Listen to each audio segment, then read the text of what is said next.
What's good, guys? LM7 here with another review. That's still crazy. This time we're at the biggest set in the 2021 summer wave. It is the Imperial Light Cruiser, based off of season 2 of The Mandalorian, when, mild spoilers, skip ahead 30 seconds if you don't want to hear this,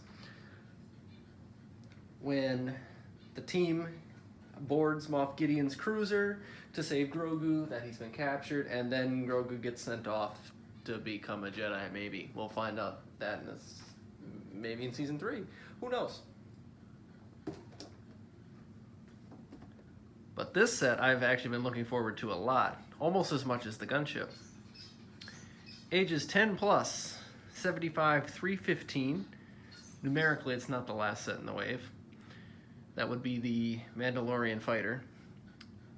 Imperial Light Cruiser. This was originally called Moff Gideon's Light Cruiser, from all the rumors anyway, but they shortened it. 1,336 pieces, straight from the Mandalorian, as you can see by the box logo, and it has, and it costs $159.99. So the same as all the other newer big wave sets. And you can see the features that I will get to shortly. This set is pretty cool, to be fair. Like I said, I was really looking forward to this one. I'm a fan of cruisers that you can repurpose into Republic models. One complaint I've actually heard about this set is that the designer couldn't really tell which ship he was going for. He's either going for, he wanted to base it off of Moff Gideon's thing, but then incorporated some stuff from the older Republic Arquitens cruiser.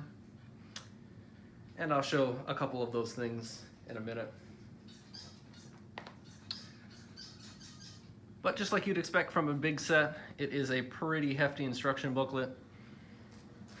So be mindful where you build this. If you're building it somewhere people are around, it does take a bit of time, because it comes in at 269 pages. So it's a pretty lengthy build, and there's a lot of pieces, so be wary of people in your house.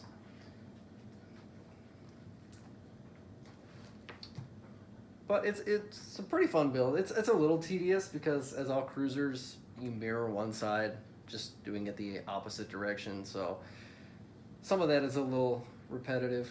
But overall, it's not too bad because it's such an interesting shaped ship. Unlike a Star Destroyer, which is more triangular, this has more angles, and it took me a minute to build. Let's get on to the minifigures. First and foremost, we have Din Djarin, or the Mandalorian, because they don't post his name on the box. But this is the same one in his new Beskar armor. I guess I can take him off this little thing. I just had them to stand on. In this set, he comes with his Beskar spear and his sniper. So that's nice. You get both weapons. You can see all the printing. He's got fantastic printing on his arm. No feet printing, but he doesn't really need it, because they make up for it with little things like the Mudhorn symbol there on his shoulder. I thought that was impressive. And the set Trouble at Tatooine, I thought that was really cool. They didn't have to do that. No one would have even noticed, but it's a very cool touch. Since we're that close, we can take a look at his other printing. He is a dark character, so lighting doesn't want to be my friend today. But you can see all the shiny silver highlights. And the biggest complaint I've seen about the Mandalorian minifigure, one sec, here's the back, behind the cape. Nothing crazy, but still nice detail. The biggest complaint I've seen about this particular figure is that the helmet isn't quite as shiny. as it should be. Obviously, people are upset that it doesn't look exactly like it does from the show, but to specifically mold 100 different helmets, that'd be too much. I think the Boba Fett helmet is fine, but the biggest complaint is that it's not shiny. And unfortunately, even though it's a big part of the scene where he removes his helmet in front of everyone, he still has just a regular black face. Unfortunate. Not a big deal, but someone will complain about that. Just thought I'd point it out. Then our next important character is Grogu. Same as his first set he came in the Razor Crest, and then in Trouble in Tatooine. Can we focus on Grogu? He's so little, he doesn't really even fit in my hand very well. But, oh, there we go. Almost. But he looks fantastic. 2 pieces, small Lego baby body, and then the new custom Grogu head. His hands can't hold anything, but a minifigure can hold him, which I think is cute. And if anyone was wondering, there is no printing on the back, but you don't really need it. He's just wearing a baby tunic anyway. I don't know if they count him as a minifigure, but he's there. Then finishing off the trio of good people. Even despite all of the controversy around this character, Cara Dune did make her way back into this set. Decent minifigure. I've seen some people complain about the hairpiece, but I think it's halfway decent. Some good shiny detailing. She's not my favorite character in the show anyway, so I didn't really care if she was in it or not. I don't see why they wouldn't put her in there, even if her actual person in real life is questionable. The character was still in the scene and vital, so would be important to put that in the set. But here's her dual-sided face, slightly angrier.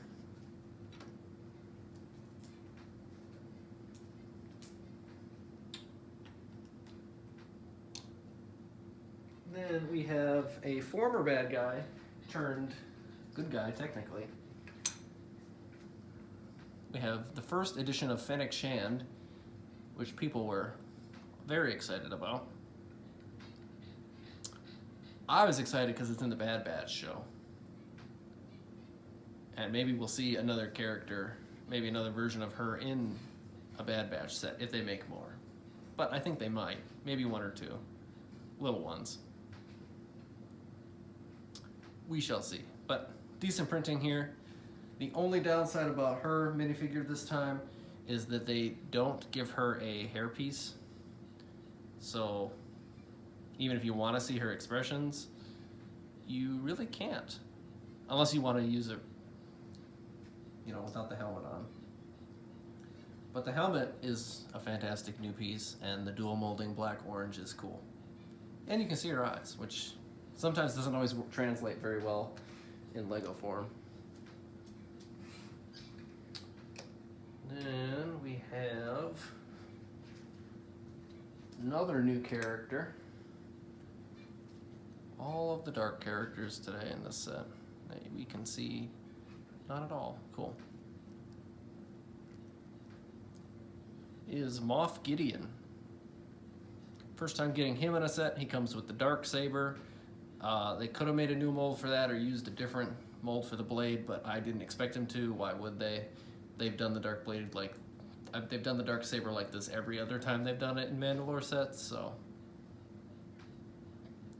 But he's got a standard Darth Vader-esque suit on. It is a fabric cape. One side black, one side burgundy. Hard to tell, but it is burgundy. He does have a dual-sided face. Slightly angrier.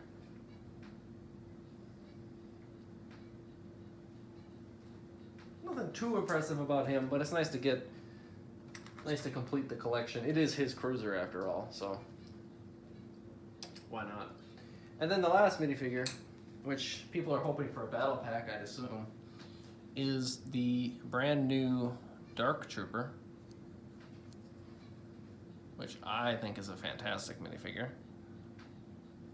who is super dark and doesn't want to work with me today. But see the printing, he's got nice armor on his shoulders, makes him look a little bulkier, just like they did with Wrecker from the Bad Batch shuttle. The helmet is its own piece, which is nice, so it's not super bulky. And then you can see his head is just, there is detailing on his head, which is crazy that there's more detailing on his head than the Mandalorian's face, even though you don't see that with the helmet on. And then a quick look at the back, just shows a little bit of detail, nothing too crazy. Okay, and that is it for the minifigures, which have taken forever. Some really decent ones. Now we move on to the cruiser itself, which I know is not an Arquitens cruiser, but it's close enough that I'm going to call it one, just for this. It has a stupid number name anyway. So first feature is, most big cruisers have a built-in stand. This one actually uses the bridge as the stand. They made it super strong technically. It's a pretty hefty set, but it's light enough that I can pick it up with one finger, so if little kids want to play with it, it's not too fragile. The stand has never broken, so. But while I'm holding it, might as well get a look at the back engines, which is one of my favorite parts of the ship. I wish they didn't do this. I don't like this version of the Arquitens where it has the things over the middle engine. But it was a decent build. I like how they did it, so I'll get over it this time. Not too much detailing or anything fancy in there. Right here, you can see a tiny baby TIE fighter. There's a little hangar there, and those actually come into play later. You can see some of the greebling. They did a little bit of greebling here. Not too much. It's not a gigantic set, so. I mean, piece-wise, it's not gigantic. 1,300 isn't too big. It's actually a really big set overall. It's like 2 feet long. So it's a pretty hefty size. I forget the word I'm looking for. Oh, flagship. That's flagship set. That's what I'm looking for. The bridge was the most disappointing. I don't really like how big and bulky it is, but they wanted to get all the detailing, and it's all sticker detailing, which is really annoying. But I'll get over it. Sticker detailing, it is what it is. I, however, really like the detailing they did here on the docking ring. I like that. I think that's cool. They could have done that with other sets in the past, but this is really the first one that's kind of done that.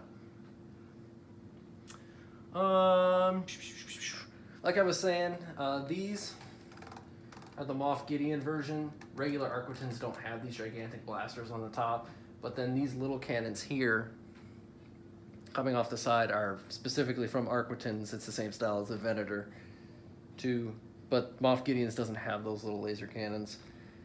And the greebling detailing on the side is nice. And I'll show a better look at that in a second where I'm not holding it. I'll move the camera so you can see that. But the main feature of this set is you can open this up like all big cruisers, and you can see kind of inside. It's dark. There's not too much going on the inside. Here we have storage for a third missile, which I always approve of. And then basically it's one Technic feature, a couple computer panels, and then a little desk here for Moff Gideon. They could have done more, but it's hard because they probably wanted you to fit all the characters in there. There's a couple barrels on the side which have like thermal detonators in it. That's what I put in mine. It says one, but they always give you two as a spare, so I always put the second one in there. Those just sit off in the corner. Nothing too fancy. we shall move in to get a better look at the inside. See, a couple computer panels, the desk, you know, it's tall enough, except for the Dark Trooper. I found that if you put the Dark Trooper in here, especially when he's towards the sides, he's a little too tall, and it raises this section. It doesn't close all the way, but it's not super noticeable. Better look at the greebling on the side. It looks nice. I like how they did it. For the size of the set, it's decent greebling. I like how they did this. This is important. This is the final feature and involves this Technic piece, which takes up most of this. I guess why there's not too much going on the inside here. The only thing I have to complain about is because they made the bridge, the handle, you can see some of the sticker detailing better like this. There is nothing going on here in the back. There's no opening panels or anything to put other minifigures. It's very thin. But usually you can put a minifigure in the bridge. The Venator did that anyway. And then these shoot as they do. So you have 4 shooting spring-loaded shooters, which I'm not going to shoot because I literally lose them every time. But they spin, and then these move up and down for better angles. Always nice. Good play features. Good for the kiddies. Don't shoot at their face. The instructions tell you not to do that. Anyway, moving over here, the little TIE fighters are actually important because you can detach them from the hangar bay and then get a better look at the TIE fighter. Very simple.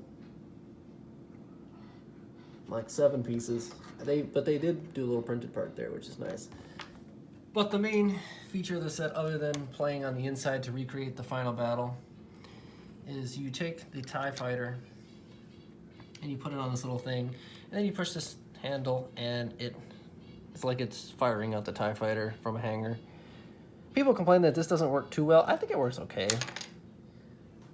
Like, I thought that worked, and it didn't even like break, and it stayed in its position, so it looked like it flew. Like, it didn't like hit the table and bounce all over the place. That's not bad. I did it once pretty hard, and I got good distance until TIE fighter hit the ground and broke, because they're pretty fragile. And then down here on the inside, that one stud, the dark gray, is the connection point for the TIE fighter. You just slide it in there. And it just sits there. And there's a TIE fighter on each side. And just one more little look at the detailing.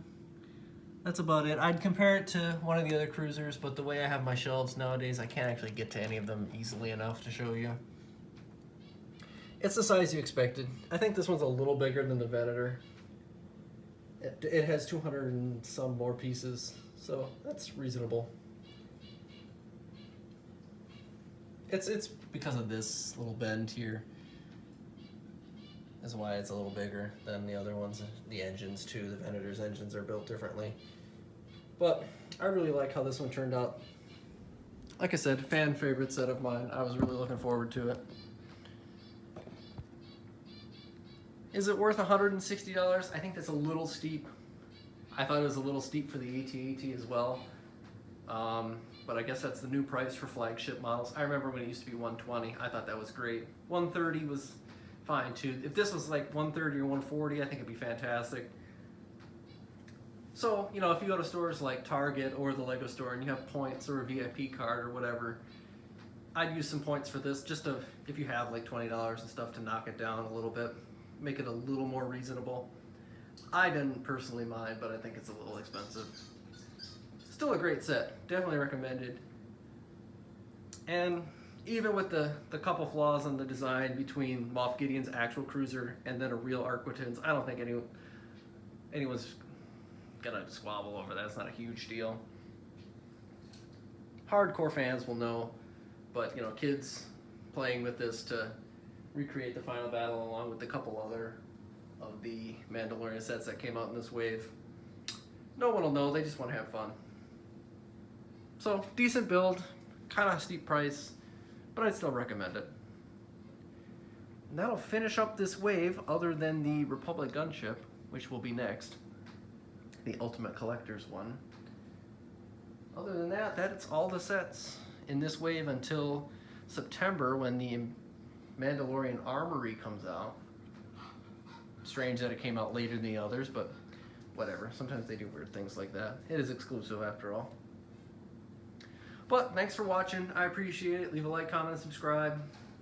If you do, that's fantastic. If you don't, I understand. LEGO reviewing is interesting, as it always has been. Not super consistent, I know. But thanks for watching. I do appreciate it, like I said. It means a lot. See you guys later.